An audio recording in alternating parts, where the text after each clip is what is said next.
হাই everyone, সকলোকে মোৰ চেনেললৈ স্বাগতম জনাইছোঁ। আজি এটা নতুন ৰেচিপি ভিডিঅ' লৈ আহিছোঁ, সেইটো হৈছে ৰঙালাও পকৰি। আহকচোন মই কেনেকৈ বনালোঁ ভিডিঅ'টো চাওঁ। মই ৰঙালাও লৈ লৈছোঁ, এয়া সৰুকৈ লৈ লৈছোঁ। আপোনালোকে প্ৰয়োজন অনুসৰি ল'ব পাৰে। মই ইয়াৰ ধুনীয়াকৈ বাকলিটো কাটি ল'ম।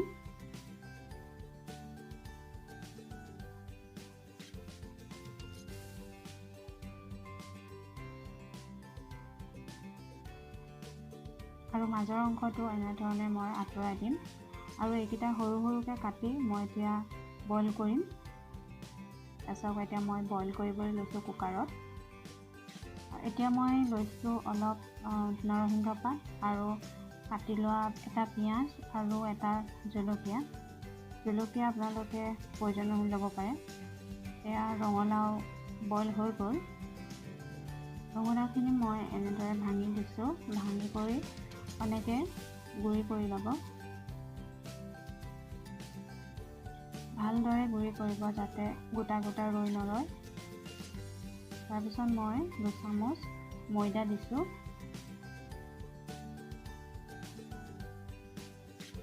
আৰু দিছোঁ 2 চামুচ আটা। আপোনালোকে অকল আটাও ল'ব পাৰে বা ময়দাও ল'ব পাৰে। মই দুটাই লৈছোঁ। তাৰপিছত মই এয়া ভালদৰে সানি লৈছোঁ গোটেইখিনি। মই গোটেইখিনি ভালদৰে সানি ল'ম।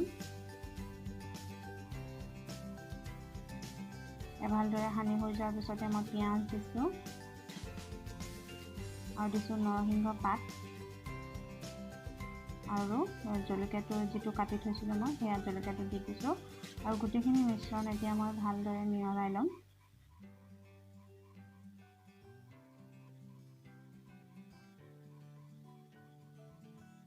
মই পানী অলপ দি দিছোঁ, অলপ ডাঠ হোৱাৰ বাবে পানী অলপ দি দিছোঁ। তাৰপিছত এইখিনি মিশ্ৰণখিনি সম্পূৰ্ণ ভালকৈ মিলাব যাতে সকলোবোৰ ভালদৰে মিহল খাই যায়। অলপ মিহলি হৈ যোৱাৰ পিছত এতিয়া মই সোৱাদ অনুসৰি নিমখ দিছোঁ আৰু কালাৰটো আহিবৰ কাৰণে মই ৰেড চিলি দি দিছোঁ। এতিয়া মই গোটেইখিনি ভালদৰে মিলাই ল'ম। পেন এখন গৰম কৰি এতিয়া মই ৰিফাইন তেল দি দিছোঁ।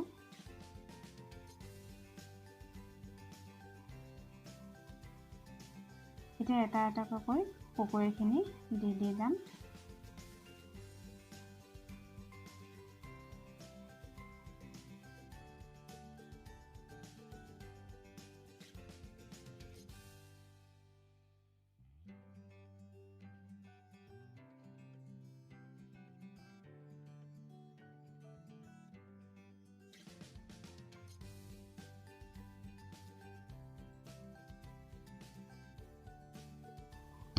আৰু গেছটো আপোনালোকে ল' ফ্লেমত ৰাখিব আৰু এনেধৰণে লৰাই থাকিব। চাব যাতে পিছফালে জ্বলি নাহে।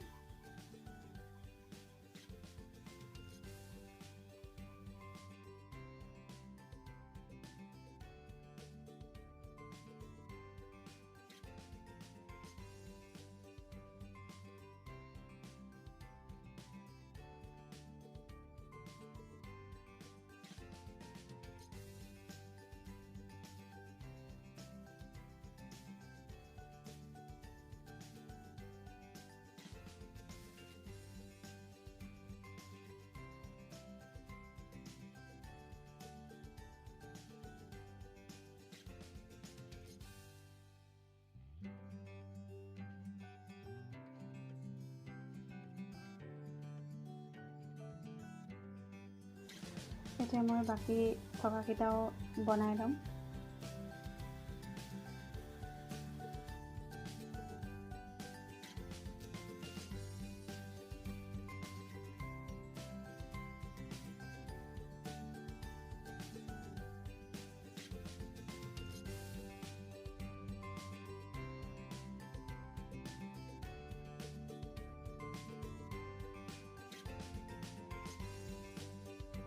তাৰপিছত এইখিনি মোৰ হৈ গ'ল। এতিয়া মই প্লেট এখনত থৈ দিছোঁ আৰু বাকী থকাখিনি মই এতিয়া ফ্ৰাই কৰি লওঁ।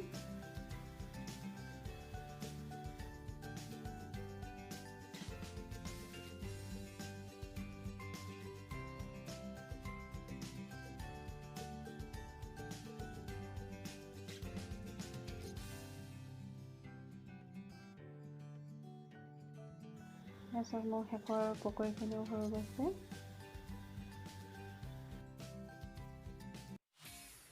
এয়া চাওক, আমাৰ ৰঙালাও পকৰী ৰেডি হৈ গ'ল। বহুত টেষ্টি হৈছিলে খাবলৈ। আপোনালোকেও ট্ৰাই কৰি চাব পাৰে। এটা মই ভাঙি দেখুৱাইছোঁ। তাৰপিছত এটা মই ভাঙি দেখুৱাইছোঁ। বহুত কোমল হৈছিলে খাবলৈ, আৰু আপোনালোকেও ট্ৰাই কৰি চাব পাৰে। আৰু মোৰ লগত শ্বেয়াৰ কৰিবলৈ নাপাহৰিব। ধন্যবাদ।